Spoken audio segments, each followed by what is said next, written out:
lagi kelompok kami dengan materi pengambilan keputusan dengan anggota kelompok Yosi Wahyu Prasetyo dengan NIM 48/2017-014. Kedua, observasi Telang Banua dengan NIM 48/2017-004. Untuk definisi pengambilan keputusan, menurut Fahmi 2014, keputusan adalah proses penelusuran masalah yang berawal dari latar belakang masalah, identifikasi masalah, hingga ke tahapan terbentuknya kesimpulan atau rekomendasi.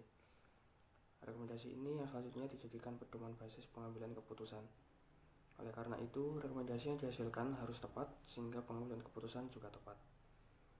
Pembuatan keputusan dapat didefinisikan sebagai penentuan serangkaian untuk mencapai hasil yang diinginkan. Pembuatan keputusan adalah kunci dalam suatu kegiatan manajer. Ada tipe-tipe keputusan. Yang pertama, keputusan yang diprogramkan. Keputusan yang diprogramkan adalah pengulangan dan rutin. Keputusan ini dibuat berdasarkan pada kebijakan yang didefinisikan secara jelas dan prosedural, dan atau pengalaman masa lampau dari seorang manajer. Untuk yang keputusan kedua, itu keputusan yang tak terprogram. Keputusan yang tak terprogram termasuk hal baru dan unik. Artinya tidak terdapat pedoman yang baku atau prosedural untuk mengarahkan jalan bagi suatu kegiatan manajemen. Keputusan tipe yang seperti ini jarang sekali digunakan oleh suatu organisasi olahraga. Keputusan yang tidak terprogram ini dibagi menjadi yang pertama, kondisi pasti dapat berlangsung tanpa ada banyak alternatif. Keputusan yang diambil sudah jelas sesuai dengan fokus yang dituju. Kemudian kondisi tidak pasti, proses lahirnya keputusan lebih sulit atau lebih kompleks. Dalam artian keputusan yang diambil belum diketahui probabilitasnya.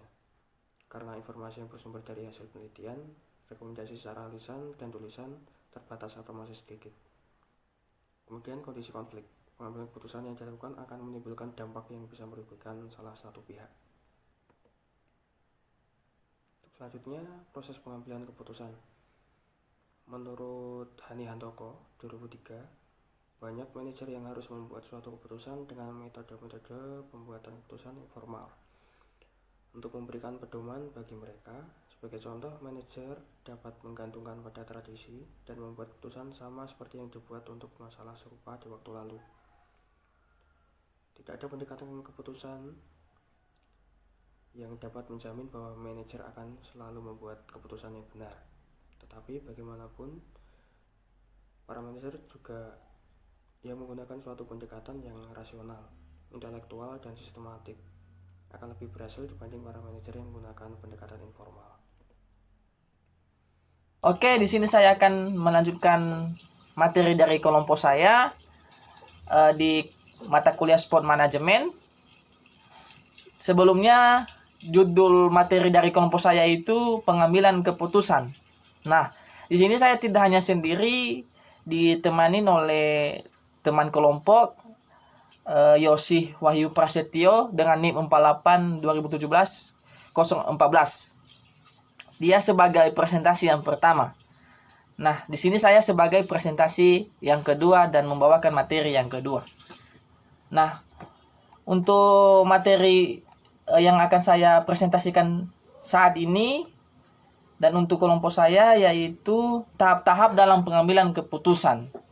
Nah, mungkin dari teman-teman tadi sudah mendengar dan sudah paham tentang penjelasan-penjelasan pada materi yang pertama yang disampaikan oleh teman saya Yosi. Nah, di sini saya akan melanjutkan materi yang pertama yaitu tahap-tahap dalam pengambilan keputusan.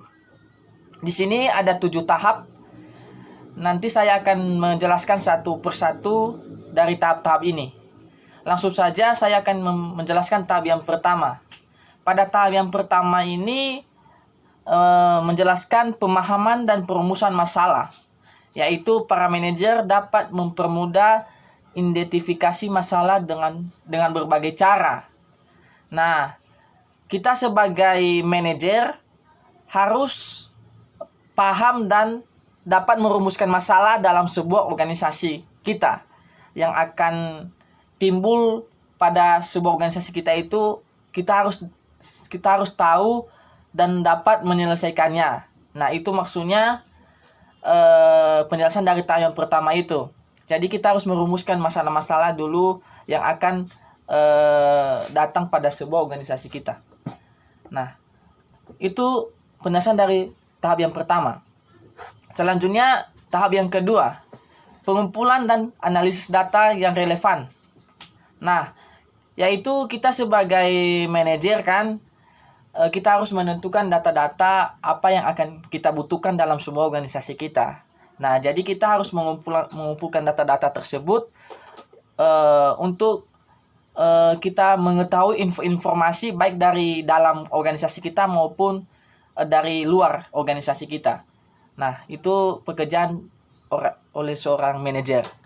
Nah, tahap yang ketiga yaitu pengembangan alternatif. Nah, di sini kita sebagai manajer juga kita harus mengembangkan alternatif, baik dari alternatif dari dalam organisasi kita maupun alternatif dari luar. Nah, jadi kita harus mengumpulkan alternatif itu untuk mencapai sebuah tujuan dalam sebuah organisasi itu. Nah, itu penjelasan pada tahap yang ketiga. Tahap yang keempat itu evaluasi alternatif. Nah, di sini tadi pada tahap yang ketiga kita mengumpulkan alternatif. Nah, pada tahap yang keempat adalah evaluasi alternatif. Nah, setelah kita memperoleh alternatif baik dari dalam maupun dari luar yang membangun sebuah organisasi kita, jadi kita juga harus perlu mengevaluasinya. Kita harus istilahnya meseleksi lah mana yang terbaik untuk menjadi alternatif untuk menunjang untuk mencapai tujuan sebuah organisasi. Nah, itu artinya evaluasi alternatif. Nah, itu penjelasan pada tahap yang keempat. Selanjutnya tahap yang kelima, pemilihan alternatif yang baik. Nah, di sini artinya setelah kita memperoleh alternatif, kita juga harus melakukan pemilihan lagi. Mana alternatif yang paling terbaik yang perlu kita pakai dalam sebuah organisasi kita. Jadi kita sebagai manajer di sini harus menseleksinya juga ya. Nah, ini berdasarkan keputusan bersama, bukan hanya keputusan seorang manajer saja, tapi ini adalah keputusan kita bersama dalam anggota-anggota sebuah organisasi. Jadi tujuannya itu untuk mencapai tujuan organisasi itu dengan baik dan sukses gitulah. Itu artinya. Terus tahap yang keenam, implementasi keputusan. Nah, yaitu alternatif terbaik dipilih para manajer harus membuat rancangan untuk mengatasi berbagai permasalahan. Nah, di sini artinya setelah tadi kita memperoleh alternatifnya, tujuannya itu untuk memecahkan masalah-masalah yang timbul dalam sebuah organisasi kita. Nah, di sini kita sebagai manajer harus pintar dan harus tetap mengkoordinir semua anggota-anggotanya supaya alternatif yang telah dipilih tadi menjadi alternatif yang bermanfaat dalam sebuah organisasi.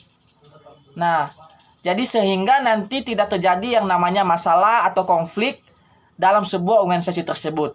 Itu adalah penjelasan pada tahap yang keenam. Oke, tahap yang terakhir yaitu tahap yang ketujuh, evaluasi hasil keputusan. Nah, artinya yaitu implementasi kehidupan yang dimonitor atau terus-menerus. Artinya itu kita sebagai manajer harus mengevaluasikan semua yang sudah kita rancang. Baik dari tadi perumusan masalah, alternatif yang kita peroleh, baik dari luar, dari dalam. Nah, jadi kita harus mengevaluasinya semua supaya kita tahu mana yang bagian yang kekurangan, mana yang sudah efektif atau sudah maksimal untuk pencapaiannya. Jadi di sini kita sebagai manajer itu harus mengadakan yang namanya evaluasi hasil keputusan. Nah, di sini bukan hanya seorang manajer saja, tapi semua anggota organisasi tersebut. Nah, itu penjelasan dari ketujuh tahap-tahap dalam sebuah keputusan itu ya, dalam pengambilan keputusan. Selanjutnya gaya pembuatan keputusan. Nah, di sini ada berapa ya? Ada 5. Ada 5 gaya untuk pengambilan keputusan. Nah, saya akan menjelaskan satu persatu. Yang pertama, manajer membuat keputusan sendiri dengan menggunakan informasi yang tersedia pada waktu tertentu. Nah, itu gaya yang pertama. Jadi artinya manajer membuat keputusan sendiri dengan menggunakan informasi yang tersedia. Artinya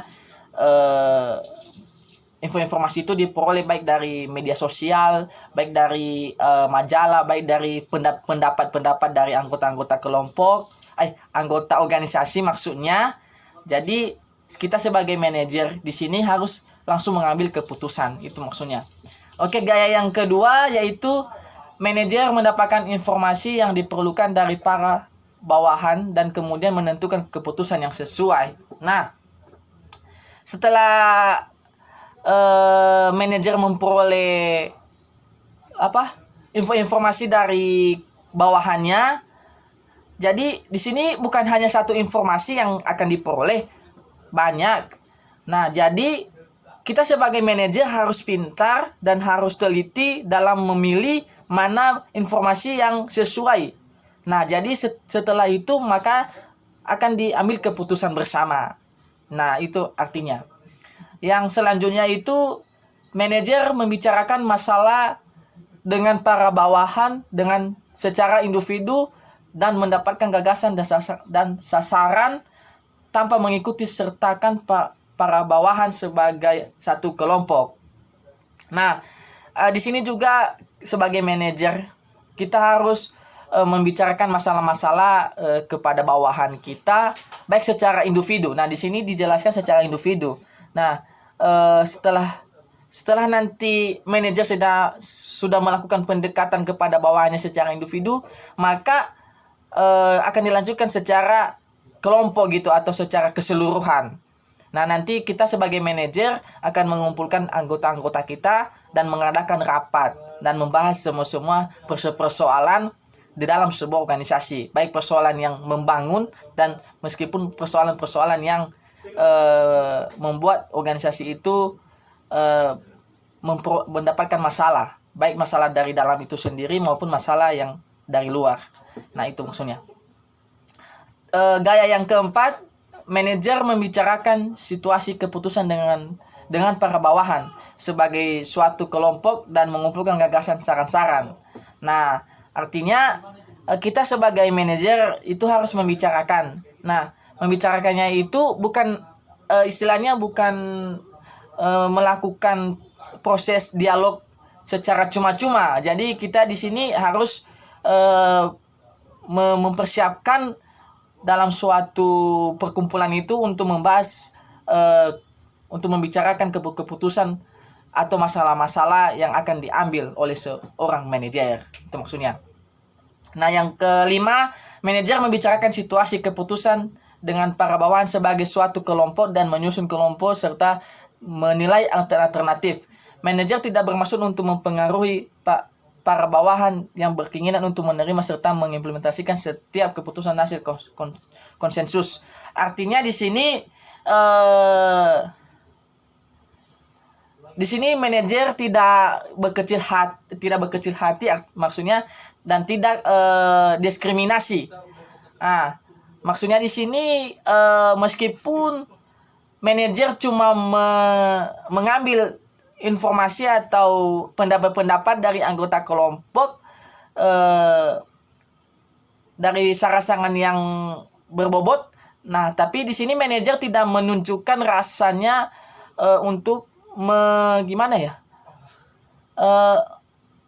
untuk berkeinginan untuk tidak adil maksudnya tidak adil dalam sebuah organisasi. Jadi kita sebagai manajer itu sama-sama atau netral dalam mengambil keputusan. Nah, eh, dan memberikan motivasi kepada anggota atau bawahan terhadap saran yang gimana ya bilangnya ya, dia sudah memberikan saran, hanya saja kurang tepat gitulah bisa dibilang, dan tidak dipakai dalam sebuah organisasi. Nah, jadi kita sebagai manajer di situ tidak membuat orang itu sakit hati atau pilih kasih lah, padahal dia sudah menyampaikan unek-uneknya atau sudah menyampaikan saran-sarannya tapi tidak dipakai.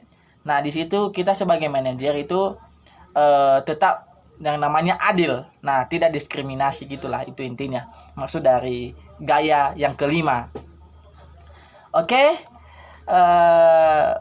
mungkin begitu saja penjelasan dari materi saya sebagai presentasi yang kedua. Tadi saya sudah membahas tahap-tahap dalam pengambilan keputusan, dan yang kedua yaitu gaya pembuatan keputusan. Nah, bila ada dari teman-teman yang kurang paham atau yang kurang jelas, silakan bertanya di kolom komentar. Nanti saya akan berdiskusi dengan teman saya untuk menjawab pertanyaan dari teman-teman semua. Dan jika ada juga saran yang membangun untuk kemajuan dari kelompok kami nanti ke depan untuk lebih baik lagi, dipersilakan. Nah, demikian dari saya sebagai presentasi yang kedua. Sekian. Nama saya Observasi Saputra Jaya Telom Banua dengan NIM 48 2017 004. Salam olahraga. Dah.